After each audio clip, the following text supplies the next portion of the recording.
दाखल असलेल्या गुन्ह्यात अटकपूर्व जामीन नामंजूर झाल्यास अटक न करण्यास तसेच हद्दपारी न करता प्रतिबंधात्मक कारवाई करण्यासाठी 6 लाखांची लाच घेणाऱ्या सहाय्यक पोलीस निरीक्षकास त्याच्या पंटरसह रंगेहात पकडण्यात आले।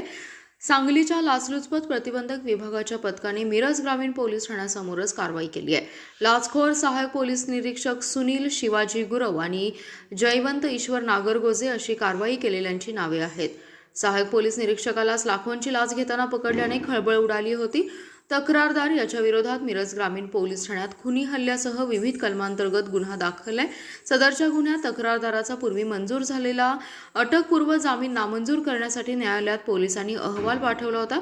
सदरच्या अहवालात मदत करण्यासाठी तसेच मिरजेच्या प्रांताधिकाऱ्यांकडे पाठवलेल्या हद्दपारी प्रस्तावाची अंमलबजावणी न करता केवळ प्रतिबंधात्मक कारवाई करण्यासाठी मिरज ग्रामीण पोलीस ठाण्याचे सहाय्यक पोलीस निरीक्षक सुनील गुरव आणि त्याचा खाजगी व्यक्ती जयवंत नागरगोजे यांनी तक्रारदाराकडे 8 लाखांच्या लाचेची मागणी केली।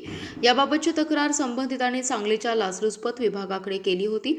तक्रारीचं गांभीर्य ओळखून पथकाने पडताळणी केली असता जयवंत नागरगोजे यांनी त्याचं काम सुनील गुरव याला सांगून करून देतो असं सांगितल्याचं निष्पन्न झालं।